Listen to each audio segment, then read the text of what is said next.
Welcome back. Britain's inner cities can be tough places. To find a way out is hard, especially when drugs and gang life seem to offer such easy access to instant wealth. The young disciples use every trick to lure kids away from such choices, from music to football. Ruben, Jason and I are all qualified football coaches, and most weekends we're out with the lads, either training or taking part in matches. Today, Ruben's putting Handsworth United under-16s through their paces for a match in a week's time. Only a handful of the team have any connection with gangs, but being in a football team gives them the chance to forget about their postcode rivalries and the pressures of the street. I've put young people together from Aston, Handsworth, all over Birmingham in the one football team. And we've went out on the park and we've achieved together. That shows me that we can unite. We've got time for them. For some young people, nobody's never had that time to listen to them. They might not speak the Queen's English, but there's so much in their message.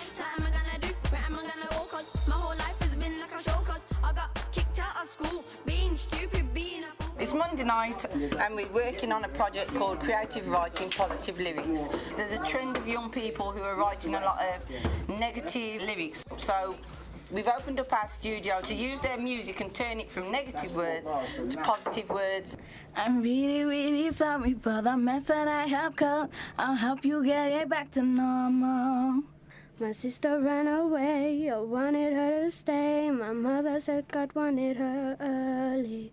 Young girls may not have the same pressures of street violence, but young disciples are there to help them cope in other ways.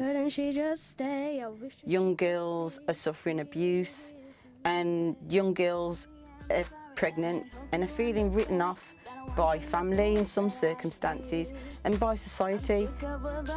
If one young girl can be saved just by looking at my situation, looking at my experiences, that's the legacy I'd like to leave behind.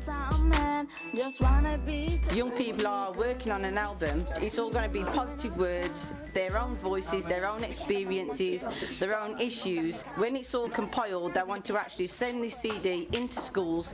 It's a fun track, it's a hip-hop track, it's enjoyable, but it's positive. And I hope you understand that I want to live the way that I did. My grandmother always used to say, it takes a community to raise a child. Let's us all together try and help a young person. My parents are a man, just wanna be good and be good. Ruben has his own kids to collect from school. Our school, it's good. But work is never a 9-to-5 occupation. Why don't you come check us and we'll see how we can get you involved in on the music side. So what's going on in terms of the videos and that? Like what? Videos, music videos that we're making. We've got one coming out soon. It'll soon be on MTV and Channel U and that. You know what I mean? So, you know, come down and then we'll take it from there, bro. Yeah, because I thought, could we just do the meet thing as well, innit? So I just talked to them. You got group? Yeah. Come check me, man. Yeah, definitely. Yo, come check me, definitely, 100%. Give me your number, Ben. All right, then, take my number. 100%, man, because that's what I'm looking for. I'm looking for man who's serious, who's going to adapt the right work ethic to push out the thing. Definitely. That was Tesfa. He was a young disciple, ex-young disciple. Yeah, we brought him back and he's done work with us. Worked on youth programs in the summer, and he's a musician also. That's what it's like. It's another day at the YD camp. You know, you're driving. You know, work is ongoing. As you can see, I've picked my kids up. I'm on my way to drop my kids off, and we've done a bit of outreaching and a bit of networking. You all right there, Mum? Ruben has dropped his kids with his mum. He's lucky to have such a strong family bond. But that's not always the case for a lot of our community. Even when you find a good, caring family, sometimes what's happening on the street is more important to the kids than what their parents or family think. The peer pressure out there right now is so powerful. It overrules the house. Where mum and dad used to rule the house, it's almost like peer pressure rules the house now. If you find just a law-abiding mother or father out there that sits down and tries to talk to these young people at times, it's almost like you don't know where we're coming from, you don't know what we're going through. It's like the world against them, and at times they don't understand there's people out there that just want to help them so that they divert away from this lifestyle. Where's my star technician? Where's my star technician? I haven't been here for a while. We work with young people of all races in the area. Jason is taking an Asian music group. It's a way of helping to build bridges between Asian and black kids. And tonight, Jason's giving valuable advice on how to get work experience. We'll discuss what you want to do and we'll try and find you a placement. There may even be a placement for you here. Okay. Are you aware that it's very important, right? This is the beginning of your new life. Yeah. So if you mess up this reference, yeah, it could affect you throughout your career and what you want to do. Yeah, so no, seriously, no, on the reals, when you're there, you need to get something out of it. And if you mess around, they're going to write a report that you're messing around. It's at night when the streets get really tough. In a city divided by postcode rivalries, Mark and Ruben can only find out what is really going on by actually getting out there and talking to the kids who are coping with life at the sharp end. Postcodes for me and all that, I think it's ridiculous because it's just like, anywhere, like for the young people, for me now, anywhere I go, it's like they know my face and they know like, yeah, he's from that area. I had to go in Handsworth and it's kind of hard, you know, because some people are like, oh yeah, you're from 6 and get me. I'm like, nah, I'm not from 6, I'm from Aston, you get me. Don't get it twisted for 10 seconds, you get me.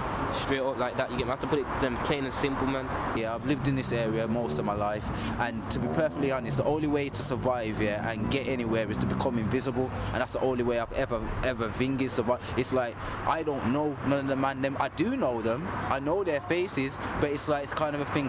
They tell me their names and I forget them instantly. That way I can go anywhere I want and nobody don't trouble me. A lot of them just lash out because that's all they know. Is there anything you could give to somebody who's going through the same thing? The truth is, yeah, I'm not gonna turn around and paint myself as the most positive role model, because I have lashed out. I've gone mad. I've done the whole prison thing. I've done everything. But the one thing that I did start to learn, I learned that at the end of the day, yeah, lashing out, yeah, doesn't do anything, because at the end of the day, but violence begets violence, doesn't it? You know what I'm saying? If you go on bad with a man, yeah, even if you're in the right to go on bad with a man, you give him license to go on bad with you, and it's a continuous, endless cycle. Although Birmingham may be England's second city, we share the same problems with towns and cities across the country. Mark, Jason and I are at a conference on youth crime in Manchester to share some of our experiences with similar organisations from all over Britain. So I'm going to go around the room and I'm going to ask each of you at least one positive thing that you're going to take back with you from over the day or the 2 days that you've been here, yeah? It's been an eye-opener for me. The symptoms, the themes, the issues that I face within my inner city, all of the groups face similar scenarios. So I know that it's not just us in the boat by ourselves. It's a generic problem all over England. It shows a good role model to the kids on the streets, that if we can get it right and communicate effectively, then so can the kids on the streets, and I think that's a good message that we're giving as a group. We think that the government are probably asking the right questions. We think they're asking the wrong people. What we hope we've done is put the right people in this room today. For me, greater motivation. I feel like, you know, I can go back and be even more motivated than I was when I came in yesterday. Thank you.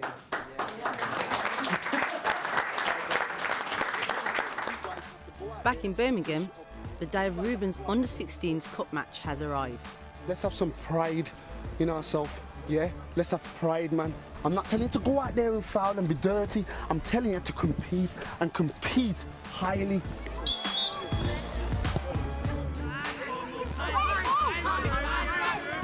That's right. No vote. That's right. Let's not use the whip. That's much better. You know what? I want that level. And again. God damn. Yeah! Hey, well done, Connor. Come on, Antwerp. Yeah! Do you want it? If you want it, you need to raise it.